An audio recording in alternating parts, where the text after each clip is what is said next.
Hello everyone, I warmly welcome all of you to part second of conditional sentences.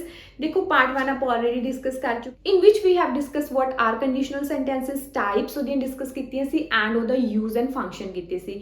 I hope ਤੁਸੀਂ ਉਹ video watch ਕਰ ਲਈ and if you haven't watched that video here is the link please ਉਹਨੂੰ watch ਕਰੋ.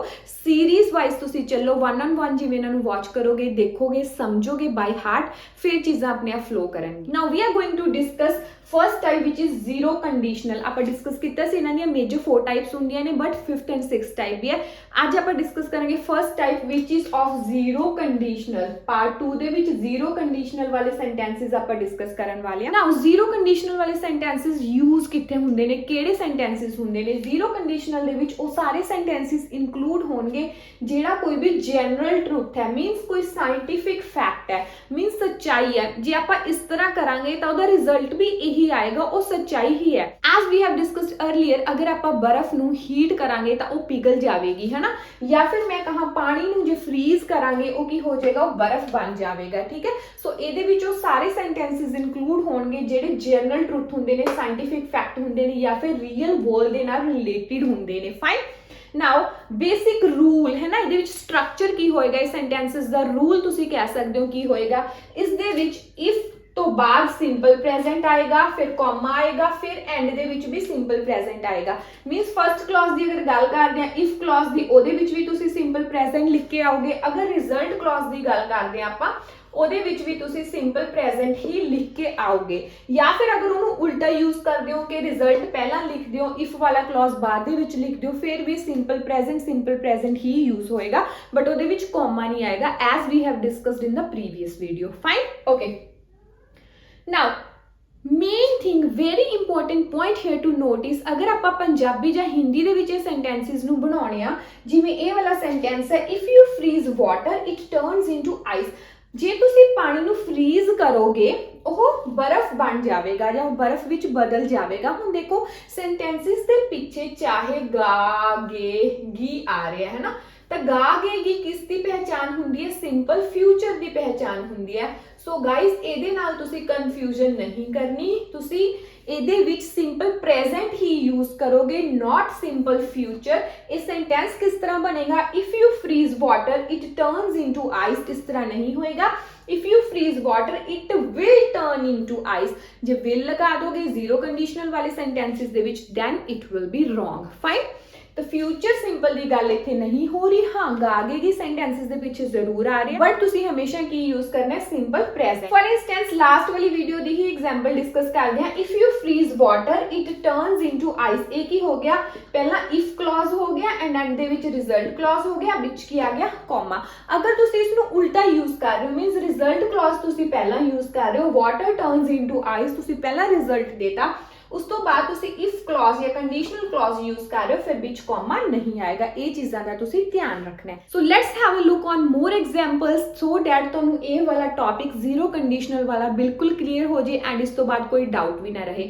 And guys here I have a humble request, if you like the video, ਤੁਹਾਨੂੰ useful ਲੱਗ ਰਹੀਆਂ ਨੇ, ਹੈਲਪਫੁਲ ਲੱਗ ਰਹੀਆਂ ਨੇ, ਹੈ ਨਾ, ਸਮਝ ਆ ਰਹੀਆਂ ਨੇ ਚੀਜ਼ਾਂ, please subscribe to my channel and hit the like button. So let's have a look. If it rains the grass gets wet. ਦੇਖੋ ਜੇ ਮੀਂਹ ਪੈਂਦਾ ਹੈ ਨਾ, ਜੇ ਬਾਰਿਸ਼ ਹੁੰਦੀ ਹੈ ਉਹਦੇ ਨਾਲ ਕੀ ਹੋਏਗਾ, ਜਿਹੜਾ ਘਾਹ ਹੈ ਉਹ ਕੀ ਹੋ ਜਾਏਗਾ, ਗਿੱਲਾ ਹੋ ਜਾਏਗਾ. the grass gets wet. ਇਹ ਤਾਂ obvious ਜੀ ਗੱਲ ਹੈ ਨਾ, ਰੀਅਲ ਗੱਲ ਹੈ, ਕੋਈ ਜਨਰਲ ਟਰੂਥ ਹੈ. ਜੇ ਮੀਂਹ ਪਏਗਾ ਜਾਂ ਪਾਣੀ ਆਏਗਾ ਤਾਂ ਜਿਹੜਾ ਘਾਹ ਉਹ ਤਾਂ ਗਿੱਲਾ ਹੋ ਹੀ ਜਾਵੇਗਾ. ਠੀਕ ਹੈ, ਸੋ ਇਹਦੇ ਵਿੱਚ ਆਪਾਂ ਇਫ ਕਲੌਜ਼ ਪਹਿਲਾਂ ਯੂਜ਼ ਕੀਤਾ, ਰਿਜ਼ਲਟ ਕਲੌਜ਼ ਬਾਅਦ ਦੇ ਵਿੱਚ ਯੂਜ਼ ਕੀਤਾ, ਔਰ ਇਹਨੂੰ ਵਾਈਸ ਵਰਸਾ ਯੂਜ਼ ਕਰ ਸਕਦੇ ਹਾਂ S the grass gets wet if it rains. ਠੀਕ ਹੈ, rains gets ਤਾਂ ਇਹ ਆਪਾਂ ਕੀ ਯੂਜ਼ ਕਰ ਰਹੇ ਹਾਂ, ਸਿੰਪਲ ਪ੍ਰੈਜ਼ੈਂਟ ਯੂਜ਼ ਕਰ ਰਹੇ ਹਾਂ ਪਹਿਲੇ ਦੇ ਵਿੱਚ ਵੀ ਐਂਡ ਸੈਕਿੰਡ ਦੇ ਵਿੱਚ ਵੀ ਸਿੰਪਲ ਪ੍ਰੈਜ਼ੈਂਟ ਹੀ, ਦੋਨੋਂ ਕਲੌਜ਼ ਦੇ ਵਿੱਚ ਸਿੰਪਲ ਪ੍ਰੈਜ਼ੈਂਟ ਯੂਜ਼ ਕਰ ਰਹੇ ਹਾਂ. Likewise in this. ਫਾਈਨ. ਇਹਦੇ ਵਿੱਚ ਕੌਮਾ ਨਹੀਂ ਆਏਗਾ. Now other important point is if ਦੀ ਜਗ੍ਹਾ ਜਿਵੇਂ ਆਪਾਂ ਪ੍ਰੀਵੀਅਸ ਵੀਡੀਓ ਦੇ ਵਿੱਚ ਡਿਸਕਸ ਕੀਤਾ ਸੀ, ਤੁਸੀਂ ਵੈਨ ਵੀ ਯੂਜ਼ ਕਰ ਸਕਦੇ ਹੋ. ਇਫ ਯੂਜ਼ ਕਰੋ ਚਾਹੇ ਵੈਨ ਯੂਜ਼ ਕਰੋ, ਰਿਜ਼ਲਟ ਸੇਮ ਆਏਗਾ, ਮੀਨਿੰਗ ਸੇਮ ਰਹੇਗਾ. Second is if you mix red and blue. ਜੇ ਤੁਸੀਂ ਰੈਡ ਤੇ ਬਲੂ ਨੂੰ ਮਿਕਸ ਕਰਦੇ ਹੋ, ਯੂ ਗੈਟ ਪਰਪਲ, ਤਾਂ ਤੁਹਾਨੂੰ ਪਰਪਲ ਮਿਲ ਜਾਵੇਗਾ, ਹੈ ਨਾ. ਰੈਡ ਤੇ ਬਲੂ ਨੂੰ ਉਦੋਂ ਜਦੋਂ ਮਿਕਸ ਕਰਦੇ ਹਾਂ ਆਪਾਂ ਤਾਂ ਪਰਪਲ ਕਲਰ ਮਿਲ ਜਾਂਦਾ ਹੁੰਦਾ ਆਪਾਂ ਨੂੰ. So it's a real fact. ਔਰ you get purple if you mix red and blue. Last is if you don't brush your teeth, ਜੇ ਤੁਸੀਂ ਆਪਣੇ ਟੀਥ ਨੂੰ ਬ੍ਰਸ਼ ਨਹੀਂ ਕਰੋਗੇ ਤਾਂ ਕੀ ਹੋ ਜਾਵੇਗਾ, ਯੂ ਗੈਟ ਕੈਵਿਟੀਜ਼, ਤਾਂ ਤੁਹਾਨੂੰ ਕੈਵਿਟੀਜ਼ ਦੀ ਪ੍ਰੋਬਲਮ ਹੋ ਜਾਵੇਗੀ, or you get cavities if you don't brush your teeth, ਫਿਰ ਕੌਮਾ ਨਹੀਂ ਆਏਗਾ। ਸੋ ਗਾਈਜ਼ ਆਈ ਹੋਪ ਇਹ ਸੈਂਟੈਂਸਿਸ ਤੁਹਾਨੂੰ ਕਲੀਅਰ ਹੋ ਗਏ ਕਿ ਜ਼ੀਰੋ ਕੰਡੀਸ਼ਨਲ ਨੂੰ ਅਸੀਂ ਕਿਸ ਤਰ੍ਹਾਂ ਯੂਜ਼ ਕਰਦੇ ਹਾਂ। ਲਾਈਕ ਫਸਟ ਕਲੌਜ਼ ਦੇ ਵਿੱਚ ਵੀ ਸਿੰਪਲ ਪ੍ਰੈਜ਼ੈਂਟ ਯੂਜ਼ ਕਰਾਂਗੇ, ਸੈਕਿੰਡ ਦੇ ਵਿੱਚ ਵੀ ਸਿੰਪਲ ਪ੍ਰੈਜ਼ੈਂਟ ਯੂਜ਼ ਕਰਾਂਗੇ। ਸੈਂਟੈਂਸਿਸ ਨੂੰ ਕਨਫਿਊਜ਼ ਨਹੀਂ ਕਰਾਂਗੇ ਕਿਹਦੇ ਨਾਲ, ਸਿੰਪਲ ਫਿਊਚਰ ਦੇ ਨਾਲ, ਬਿਕਾਜ਼ ਐਂਡ ਦੇ ਵਿੱਚ ਆਵਾਜ਼ ਆਉਂਦੀ ਹੈ ਗਾ ਗੇ ਗੀ ਦੀ, ਐਂਡ ਇਫ ਦੀ ਜਗ੍ਹਾ ਤੁਸੀਂ ਵੈਨ ਵੀ ਯੂਜ਼ ਕਰ ਸਕਦੇ ਹੋ, ਸੈਂਟੈਂਸ ਦਾ ਮੀਨਿੰਗ ਸੇਮ ਹੀ ਰਹੇਗਾ। ਸੋ guys, zero conditional sentences is also often used to give instructions ਕਿਹਦੇ ਵਿੱਚ, in imperative sentences in the main clause। so main clause ਦੇ ਵਿੱਚ imperative sentence include ਹੋ ਜਾਂਦਾ ਹੈ। imperative sentence ਉਹ ਹੁੰਦੇ ਨੇ ਜਦੋਂ ਕਿਸੇ ਨੂੰ instruction ਦਿੱਤੀ ਜਾਂਦੀ ਹੈ, command ਕੀਤੀ ਜਾਂਦੀ ਹੈ ਔਰ request ਕੀਤੀ ਜਾਂਦੀ ਹੈ, ਹੈ ਨਾ। ਤਾਂ imperative sentences, imperative ਚੀਜ਼ਾਂ ਕਿੱਥੇ use ਹੋਣਗੀਆਂ, ਉਹ main clause ਦੇ ਵਿੱਚ use ਹੋਣਗੀਆਂ। main clause ਕਿਹੜਾ ਹੁੰਦਾ ਹੈ, result clause ਹੁੰਦਾ ਹੈ। ਸੋ ਇਹ ਗੱਲ ਦਾ ਧਿਆਨ ਰੱਖਣਾ, main clause ਕਿਹੜਾ ਹੋ ਗਿਆ ਤੁਹਾਡਾ, result clause ਹੋ ਗਿਆ। For example if you want to come, है ना, जे तुसी आना चाहते हो, कॉल मी बिफोर 6, मतलब मैं इत्थे किसी नूं इंस्ट्रक्शन देती, किसी नूं इंस्ट्रक्ट करता। सो रिजल्ट क्लॉज केड़ा, ये इफ क्लॉज है, ये रिजल्ट क्लॉज है। सो रिजल्ट क्लॉज केड़ा होएगा साडा, मेन क्लॉज होएगा। Fine. Second example is if we get separated, जे असीं अलग-अलग हो गए, सपोज तुसी किते गए, किसी फेयर ते गए या किसी क्राउड वाली जगह ते गए, तुसी अपने नाल दे पर्सन नूं, कंपेंट पर्सन नूं कह रहे हो, इफ वी गेट सैपरेटेड, जे असीं अलग-अलग हो गए, मीट मी हेयर, तो मैनूं इत्थे ही आके मिली, है ना।